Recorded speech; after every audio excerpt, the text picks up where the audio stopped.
Hi, welcome to Attempted Living. In this video, I'm going to share with you what I know about emotional states to help you improve your emotional intelligence when it comes to understanding what other people are going through, and also to help you understand what you yourself may be going through as well.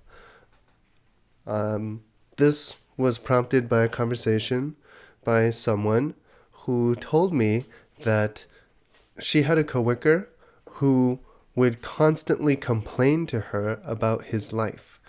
This person would, every conversation, at every opportunity, complain to her and to her coworkers and to everyone that he could get to listen to him.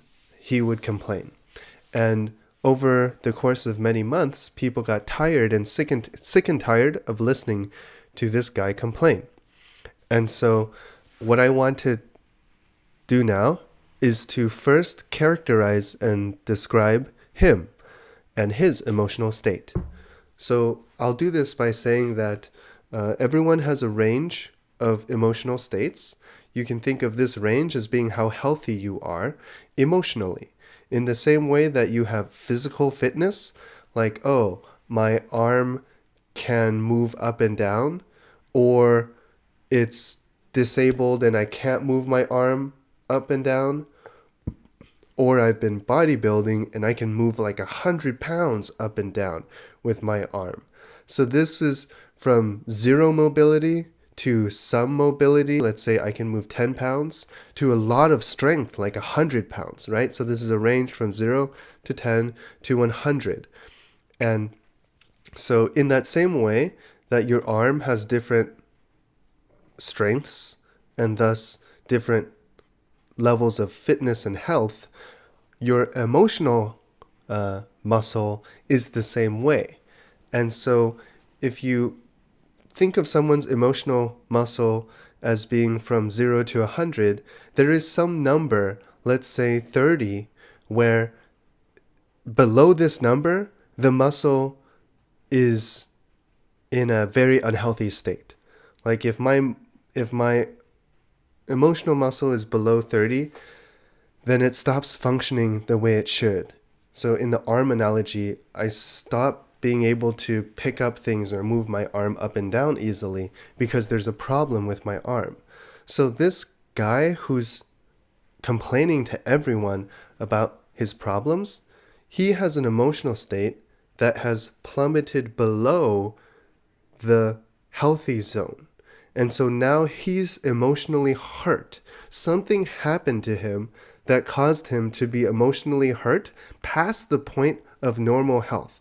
So people above the point of normal health, you can typically help them get better by taking them to do something fun, by cheering them up using the methods of, telling jokes, spending time with them, taking them out, etc. These are common ways to help people cheer up and be happy again.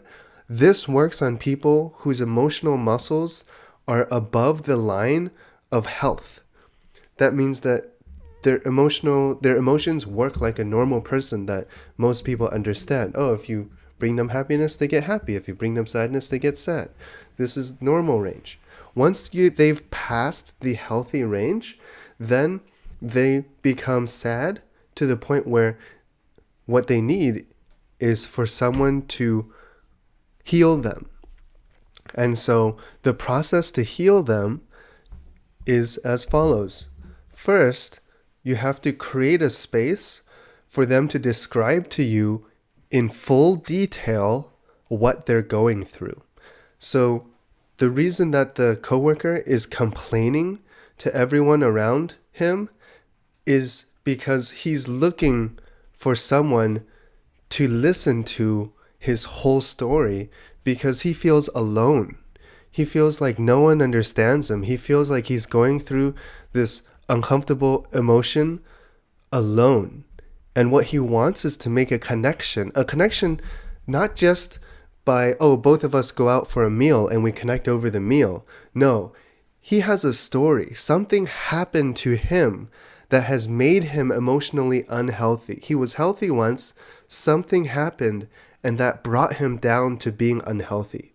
And so what he needs is for someone to listen to his full story. Now, my friend said that this coworker has been talking for 6 months, trying to tell as many people his story as possible. So you might ask, wouldn't he have completed his story by now in 6 months? Well, people in emotional pain and people in general can tell if other people are listening to what they're saying. So if he, for example, is talking to me and he says 1, 2, 3, 4, 5 things, and I show that I only listened to 1 or 2 by acknowledging only 1 or 2, or by looking like I wasn't paying attention when he said 3 of them, then he will feel like I only heard 1 or 2 things of what he said.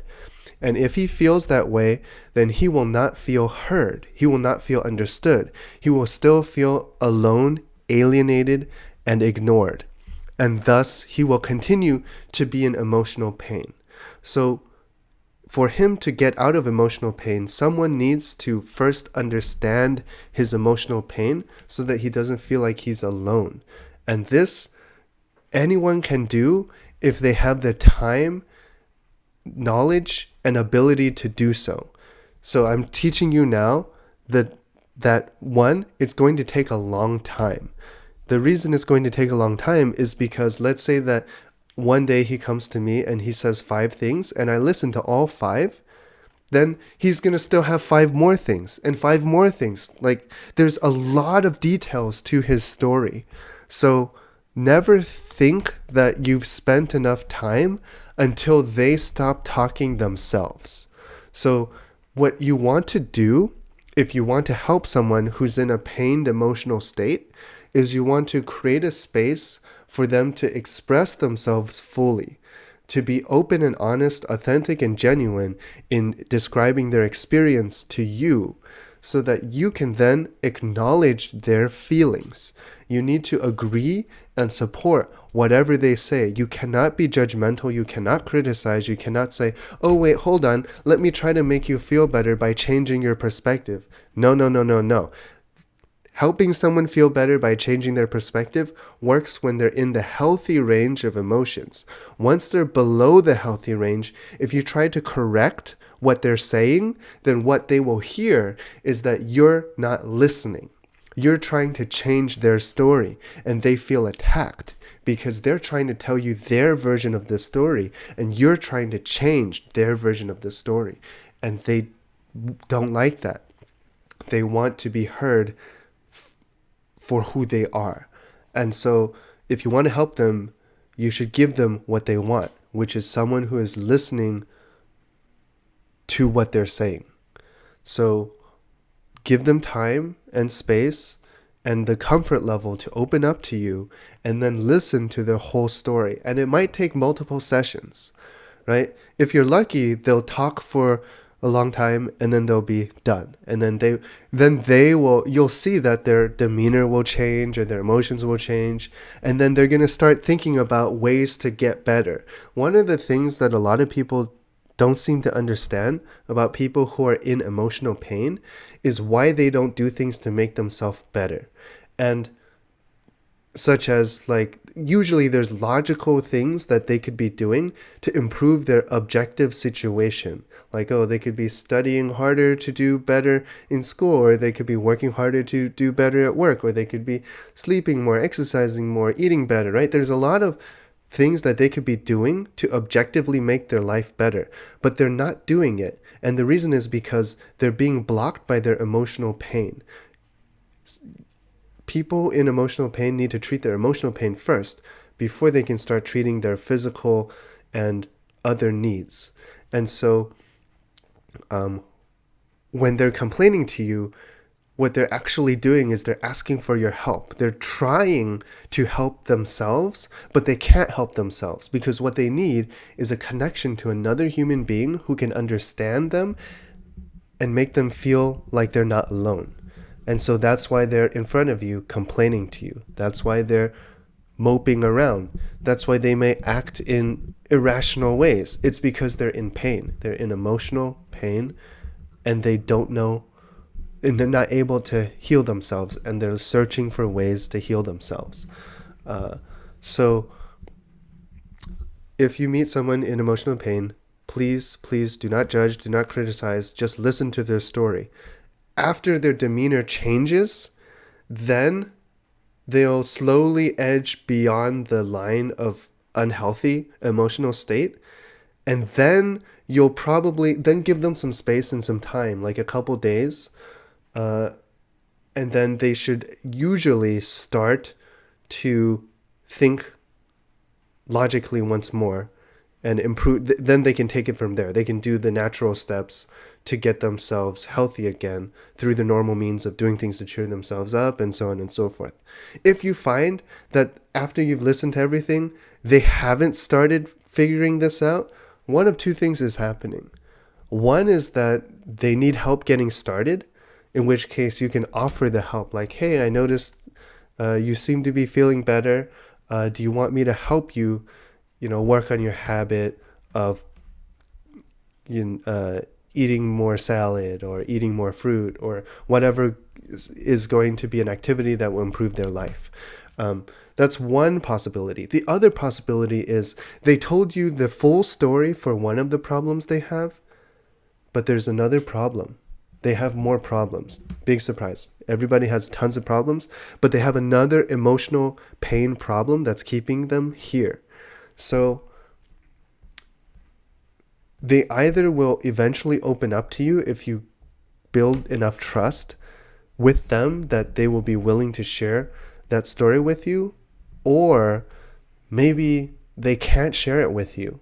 And then they will either have to find someone else to share it with, or they will have to figure out a way on their own to let that emotional pain out in some way. The easiest way, typically, is to find someone who's emotionally intelligent to listen to them and make them feel understood and not alone. Sometimes the story is scary. Sometimes the story is private. It has a lot of details about themselves, about other people that they never want to share with anyone ever. So in that case, if you are someone who's in there, one of the common ways to do this is to find anonymous internet forums to pour your heart out anonymously. So that way you can share slightly modified private details with people without sharing your actual details. That way you can keep yourself and the people in the story safe. Another alternative, which is popular in America, is to go to a bar, get drunk, and tell the strangers in the bar, or to tell the bartender, and they'll listen to your story. That's part of their some bartender's job, and then you can feel better. Alternatively, you can hire a therapist to listen to your story, and they can help you feel better. Other people will go to religion, where they can tell and share their story.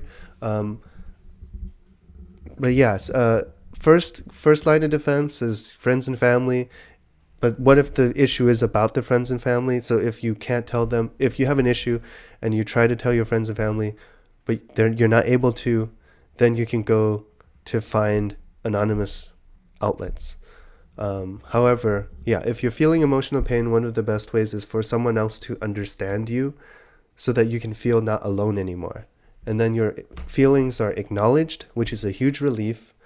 And then you feel the care of someone else who has taken the time to listen to you and understand you and wish you well with full knowledge of the situation. That's key, right? Lots of people will wish you well, but if they don't fully know what you're going through, it kind of bounces off. It's not as effective as if they understood the deep, deep heart of what you're going through. Then you feel their support much stronger. In summary, people have emotional states and emotional health and emotional strength in the same way that people have physical ranges of health. If someone is in a healthy range of emotions, then you can typically cheer them up by saying, hey, cheer up, or taking them to do happy, fun things, or things that they find happy and fun to distract them from whatever's bothering them, and then over time they'll feel better. If you find that that doesn't work and they're consistently stuck in a negative mental state, then they're in emotional pain beyond the point of emotional health. in which case the way to help them is to listen to their story, acknowledge their story, make them feel not alone, make them feel supported and cared for without being critical, judgmental, and don't try to change their story. Don't try to change their perspective. Don't try to give them advice. Don't add yourself into the situation. Don't tell them your story unless it's like really, really similar, such that it will create only tell your story if it will create a bond between you and the other person over the mutual understanding of what they are going through. The key is that you should be communicating that you're hearing what they are going through. Once you can help them feel heard, then they can rise up out of the emotional pain and begin healing once more. I hope this video helps. Please share your thoughts below and please share your thoughts below, and please subscribe if you like this video. And remember, there are more resources at attemptedliving.com.